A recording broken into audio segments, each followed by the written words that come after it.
BMW has done something insane. They've taken the M5, given it 727 horsepower, and then thought, let's make it 2.5 tons just for fun. This is the heaviest M5 ever, but BMW swears it's still fast, agile, and exciting. So today we're putting this hybrid beast to the test: real weight, real speed, and real driving feel. Is it still a proper M5, or has BMW gone soft? Let's find out. Before super sedans existed, BMW had a wild idea: shove a race car engine into a family sedan. In 1985, they didn't just make a car, they created a four-door weapon. The BMW M5 E28 was born, blending race-bred power with business-class style. Over the years, it got bigger, faster, and fancier: more cylinders, then turbos, then AWD. From scrappy brawler to executive assassin, it never lost its crown. And now, in 2025, the new BMW M5 G90 has arrived, bigger, louder, and ready to dominate. But if you think that's crazy, wait till you hear what's under the hood. Let's talk power. This new BMW M5 is a hybrid, but don't let that fool you. It's not here to save the planet, it's here to dominate the streets. Pop the bonnet, and you'll see a 4.4-liter twin-turbo V8 producing 585 horsepower, but it's paired with an electric motor, bringing the total output to 727 horsepower and a massive 1,000 newton-meters of torque. Sounds insane, right? All this power is sent to all four wheels through an 8-speed automatic gearbox.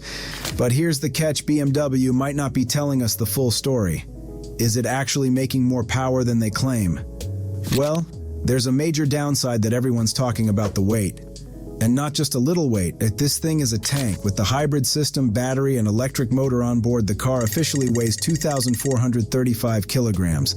But let's get the real number. On the scales, it comes in at 2,419 kilograms with a 90% full fuel tank, slightly less than claimed, but still ridiculously heavy.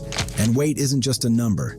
It's a performance killer. But don't worry, it's not all bad news, because what happens when you actually drive it might just surprise you. The BMW M5, a $170,000 beast that wants to be a Bentley but still pretends it's an M car. It comes in a single competition variant, packing a 4.4-liter twin-turbo V8 paired with an electric motor, delivering a combined 717 horsepower and 1,000 newton-meters of torque. Adaptive dampers come as standard, making it shockingly comfortable, almost too much for an M5. In electric-only mode, it's nearly silent apart from some road noise and gives over 40 miles of electric range. Hybrid mode plays it safe, balancing efficiency with petrol power, so you don't have to panic about charging. Even with aggressive journalist testing, it still manages 22 miles per gallon, not bad for a monster like this. But here's the catch: it demands extra cash at every step.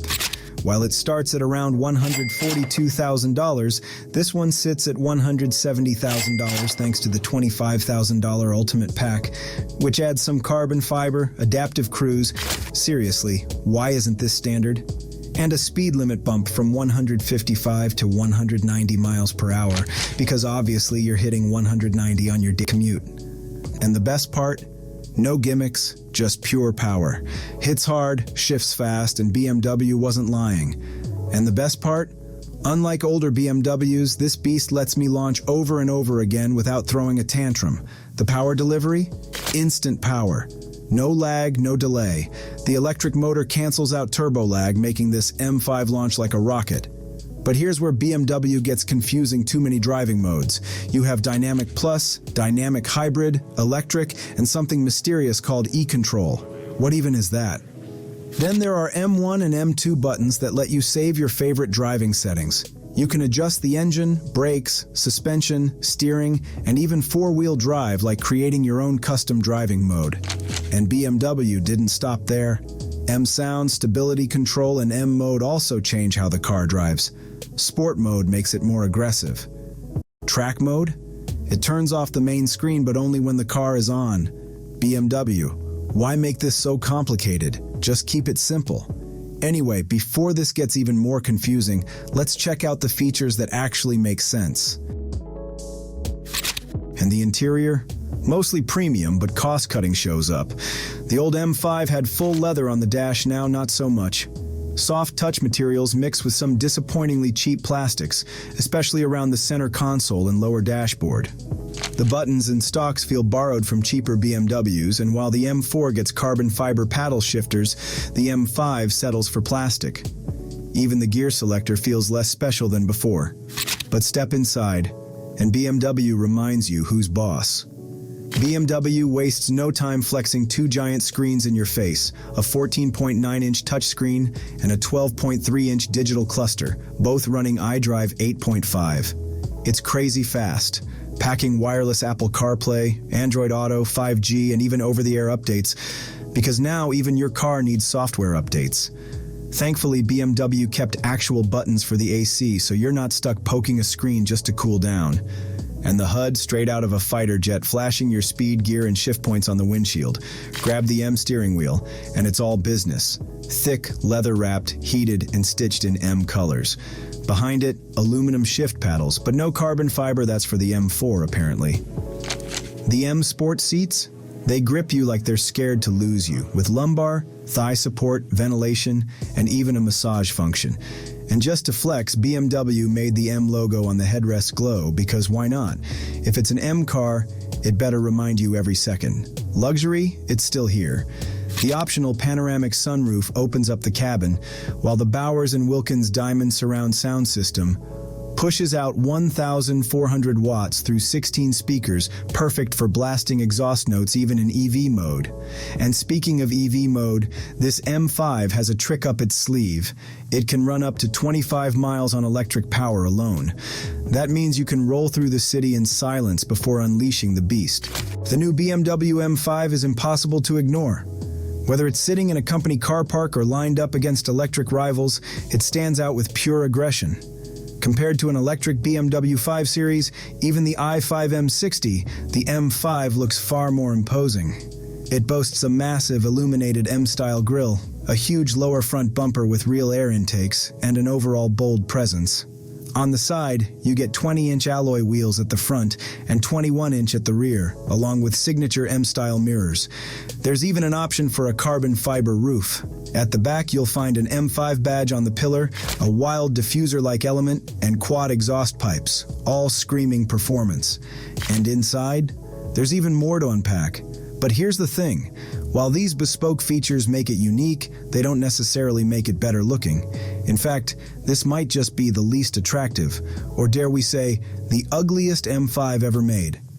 Do you agree or disagree? Because let's be honest, every previous M5 had more visual appeal, with many still considering the E39 M5 as the best-looking M5 of all time. But looks aren't everything. What really matters are how it drives. Let's talk about braking and handling. This new BMW M5 doesn't just stop, it slams to a halt like it's trying to snap your neck. The braking system is a massive upgrade over the standard 5 Series. Up front, you've got 410mm discs with 6-piston calipers, while the rear settles for 398mm discs with a single-piston caliper. Drop an extra $10,000 on carbon ceramics, and the front discs grow to 420mm, though the rear stays put. And the numbers don't lie, this thing stops hard. From 60 miles per hour, it slams to a halt in just 32 meters. That's serious stopping power for a car this heavy. BMW's engineers have done sorcery with the handling. It's way more agile than a 2.5-ton machine has any right to be, thanks to the suspension and rear axle steering. And the performance? Wow! It just grips until you switch to semi-off traction mode, and suddenly it's going sideways like a hooligan. But here's the catch: the weight dulls the sensations, making it feel a bit too computer-controlled. So, the new BMW M5 is a 2.5-ton hybrid monster with 727 horsepower, launch control that works over and over again, and a suspension system that defies physics. It's brutally fast, incredibly refined, and even makes sense as a company car. But here's the real question: has BMW perfected the M5 formula, or have they taken away its soul? It's ridiculously capable, but does it still feel like an M5? Maybe we're witnessing the end of an era where performance cars are quicker than ever but slowly losing their character. What do you think? Is this the future of M, or the beginning of the end?